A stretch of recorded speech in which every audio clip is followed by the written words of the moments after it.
Good morning. I believe it's still morning. It is just still morning. Welcome. My name is Lee and we're doing a bonus video today. Today we're going to talk about my fall knitting plans, fall and winter knitting plans for this year. Now, I'm very excited about this video because I'm very excited about fall already. I have been getting so excited and thinking about my plans, like what kinds of things I want to knit this season. I'm tired of summer. I'm sick of it already. Sick of the heat. I am sitting here in seasonally inappropriate clothes. I can fully immerse myself in getting excited about fall with you guys. So for my fall winter knitting plans, my idea is that I want to have certain projects done before September 1st. And September 1st is going to be the start of my fall season, where I will start my knitting, my fall knitting, and continue on. Like, you know, a lot of these are going to be more long-term projects, so I will continue on through the winter.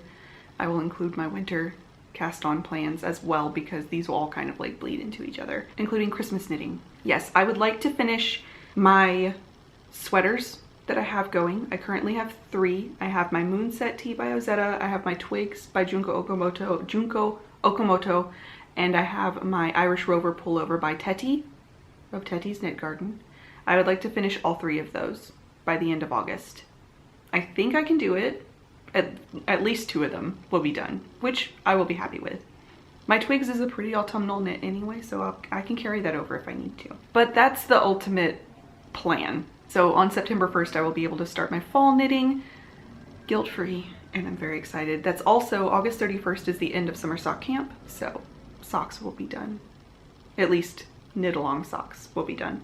I have my little notebook here, my little knitting journal. It is just a Muji notebook with my friend's sticker on it, Rat Lady Art. And I have a little list in here of the things I would like to knit, it's hard to see, this fall and winter. Now, these aren't hard and fast plans. Basically, the way I work is everything in my stash has a plan. There is no yarn that comes in, well, that's not exactly true. Sock yarn is pretty flexible, but for sweater quantities and such, I do not buy any without an idea of what I want to make with it. So everything in here already has a plan, but it's just having the time to do all of them. Going through my list and picking and choosing what I want to tackle this year is exciting, but also flexible. I don't like to hold myself too strongly to things. This may change at the drop of a hat, but as of right now, these are the things I would like to get done this fall. In winter, there are some things that I'm not going to plan ahead of time, like accessories. I do not plan out socks ahead of time. I do have this entire shelf right here is all fall yarn. So I would like to get through some of my fall sock yarn this year, but that is the only like plan I have for socks. Besides that, I will make some. I let myself be really like impulsive with socks, so I do not plan any of that. Shawls, things like that, I don't knit a ton of them, so whenever they happen, and I don't like plan ahead for it. I do have a couple shawls like in the line that I would like to make, but I'm not planning for them, if that makes any sense. I'm also keeping myself open for in case I want to participate in like the Stephen West knit along, because I might.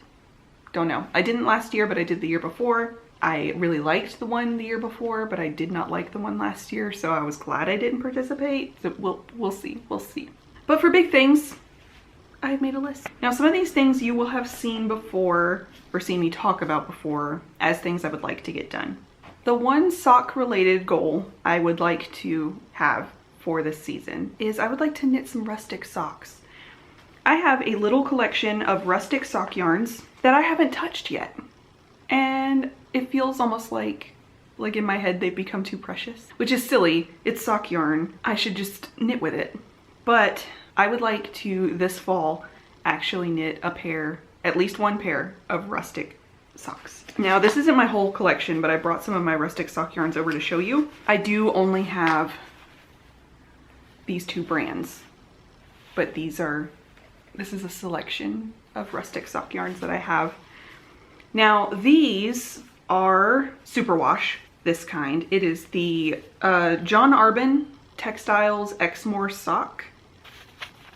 John Arbin is a mill in Devon, I believe. Yeah, in Devon in the UK, which is in the south of England, I believe. And this is a superwash, 60% Blueface, 60% Corriedale, and then 10% Swartbles and 10% nylon. I don't know what Swartbles is, but it is a superwash yarn, but it is a very rustic base, like feeling base, because it's BFL and Corriedale. So it's beautiful and I love it.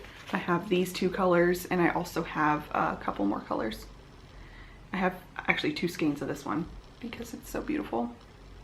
So I don't know what I'm gonna do with these yet. I don't know what I'm gonna do with any of them yet, but this is an option for my rustic yarn. And then for the truly rustic yarn appreciator, I have a small assortment of Garthenor Snowdonia sock. Now this is a non-superwash sock yarn. I had placed an order a while ago for several of the natural colors, and then when they started dyeing it, I also placed an order for some dyed yarn. So Garthenor is a Welsh mill. They make their non-superwash yarn out of mixtures of different sheep breeds. So each one is different. This one is 95% Romney and 5% Hebridean. And this one is 75% Romney, 25% Hebridean, etc., etc. These two are like twisty colors. They're 2-ply and each ply is a different color. Marled is the color. There you go. Here's is the name. And I have several of these as well. I think I have maybe 6 or 7 skeins of this. They need to be used. They need to be appreciated. They exist for a reason. So that is one sock goal I have for this season. The only other accessory plan I have is actually a solid plan, and this is a Christmas gift. Back to socks real quick. I do need to knit some socks for Christmas gifts. At least 2 pairs, if not 3 pairs, but I haven't decided what colors or anything I'm doing, so those are vague plans. But I do definitely want to knit my dad a Musselburgh hat for Christmas. And for his hat, I already have the yarn, and I think I'm probably gonna start it here soon, actually. My dad's Musselburgh, I bought him his colors, basically.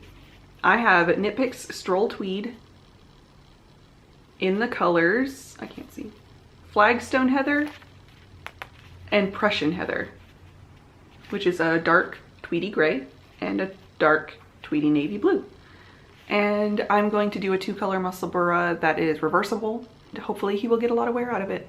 He loves wearing what he calls hockey hats, which I believe is just a beanie. I think the Musselburgh would be a really good fit for him. All right, now for the exciting bit, garments. I have several garments planned. My plans are always kind of like, sometimes they're very strong, like very specific plans, but sometimes it's like, oh, I would like to use this yarn to make either this or this. So there will be a bit of that. But the first solid plan I have is I have this sweater quantity of Biche et Bouche Petite Lamb's wool in the color dark gold and orange red.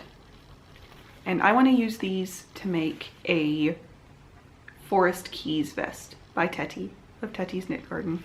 I actually have 2 of her patterns as plans in here. This is a smaller top. It is a vest, so it won't be too much, like it won't take too long, I don't think. And I have 3 skeins of this color and just 1 of this color. This will be the contrast for the color work and Intarsia emblem in the front center of the vest. And I just think it's going to be so good, so gorgeous. This color looks insane in the camera right now. I'm very excited about these. I prefer, personally, non-superwash for garments. There are a couple of, there's one superwash option in here, I think. That's my first plan. My second plan is one that I've talked about on this channel before, so I'm gonna get it out of the way. It is in this Y'all Means All bag from Southern Fried Stitching. She is a friend based out of South Carolina. And in here I have all of these gazillion yarn scraps and some whole skeins of Brooklyn Tweed Arbor and Echo View Fiber Mill Ranger Merino.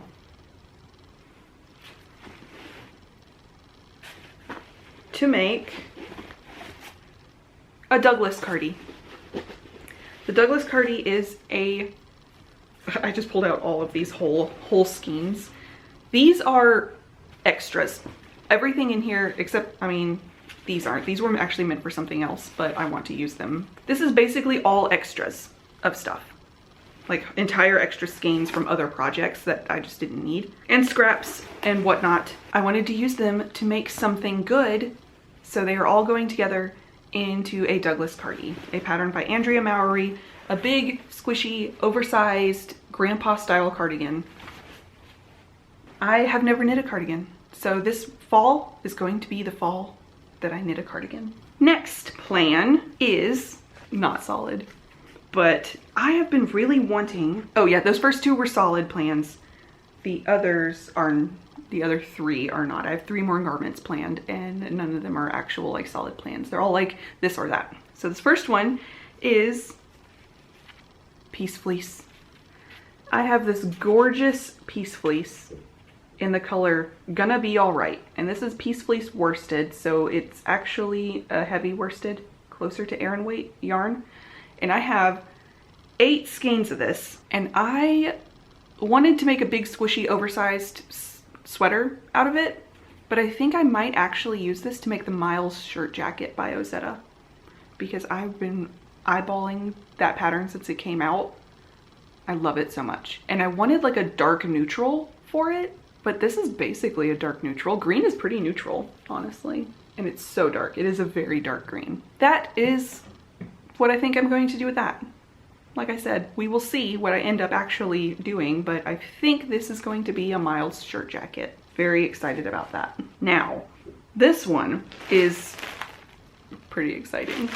This is actually a superwash sweater quantity, but I could not resist it.